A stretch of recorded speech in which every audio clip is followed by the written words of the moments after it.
உங்களோட வாழ்க்கையில் சில பேரை மறந்துருங்க, சில பேரை மன்னிச்சிருங்க, சில பேரை கடந்துருங்க, சில பேரை வெறுத்துருங்க. யாரையும் தூக்கி மட்டும் சுமக்காதீங்க.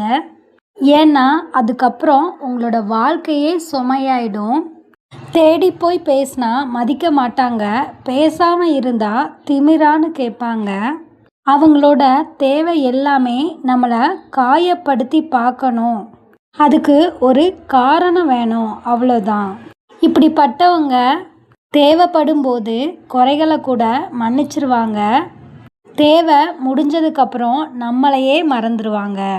அதனால் தேவைக்கு ஏற்ப தேவைக்கு பயன்படுத்தி தேவை முடிஞ்சதுக்கப்புறம் தேவையில்லை அப்படின்னு நினைக்கிற தேவையற்ற எந்த ஒரு உறவும் தேவையில்லை அப்படின்னு நீங்கள் முடிவெடுங்க.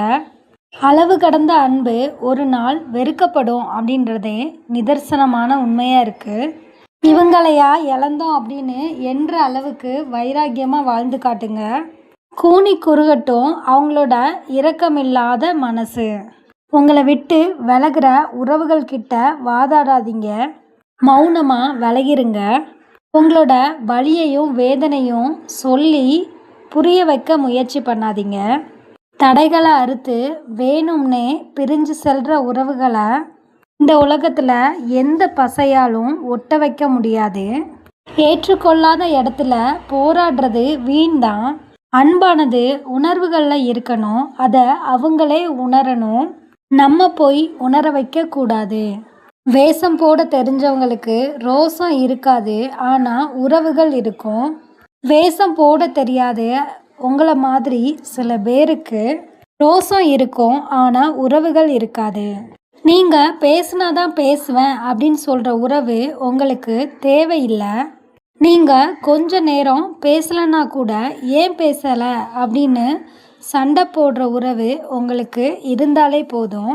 ஏன்னா அந்த சண்டைக்கு பின்னாடி எந்தவித சுயநலமும் இருக்காது, அதில் பாசம் மட்டுமே முழுமையாக ஒளிஞ்சிருக்கும். ஆனால் அது கூட ஒரு சில நேரத்தில் ஒரு சில பேருக்கு தப்பாக தான் புரியும்.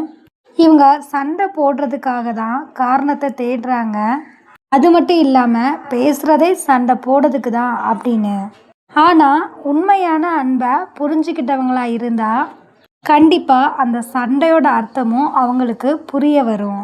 அதே மாதிரி உங்களை வேண்டான்னு விளக்குனவங்க அண்ட் உங்களை விட்டு விலகி சென்றவங்க மீண்டும் திரும்பி வரும்போது அவங்கள திரும்பி கூட பார்க்காம செல்கிற அளவுக்கு உங்களுக்கு கொஞ்சம் திமிரும் வேணும்.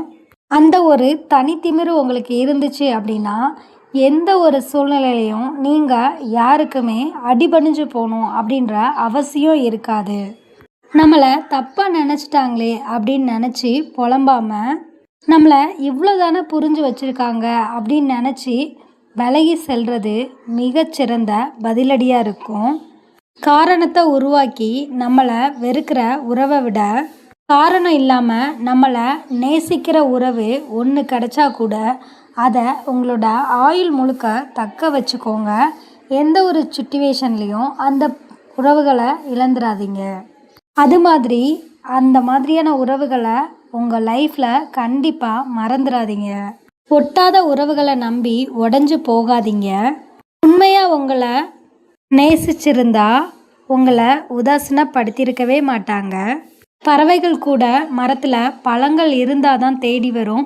அதே மாதிரி நம்ம கையிலையும் கொஞ்சம் பணம் இருந்தால் தான் ஒரு சில உறவுகள் கூட நம்மளை தேடி வரும். அதே மாதிரி எவ்வளோ தான் கஷ்டம் இருந்தாலும் அதை வெளியில் காட்டக்கூடாது. ஏன்னா அதை பார்த்து சந்தோஷப்பட நம்மளோட வாழ்க்கையில் கண்டிப்பாக நம்மளை சுற்றி 4 பேர் இருப்பாங்க. தனியாக இருக்கிறது கூட கஷ்டம் இல்லை, ஆனால் நம்ம தனியாக இருக்கும்போது நம்மளை தனியாக விட்டுட்டு போனவங்க நம்மளோட நனவில் வர்றது தான் நம்மளுக்கு ரொம்ப கஷ்டமாக இருக்கும். வாழ்க்கைக்கு உதவாத எதையும் நினச்சி கவலைப்படாமல் அதை ஒரு குப்பையாக தூக்கி எறிங்க. நீங்கள் இல்லாமல் வாழவே முடியாது அப்படின்னு சொன்னவங்க கூட இன்னைக்கு எல்லாத்தையும் மறந்துட்டு நீங்கள் இருக்கும்போதே இன்னொருத்தர் கூட இன்பமாக வாழ்ந்துக்கிட்டு தான் இருக்காங்க. நம்ம கஷ்டப்படும் போது உதவாத உறவு அதுக்கப்புறம் இஷ்டப்பட்டு உதவுனா கூட நம்மளால் ஏற்றுக்க முடியாது. இந்த மாதிரி அடுத்தடுத்த யூஸ்ஃபுல்லான வீடியோஸ்க்கு நம்ம சேனலை மறக்காமல் சப்ஸ்கிரைப் பண்ணிக்கோங்க. தேங்க்யூ. உங்களோட வாழ்க்கையில்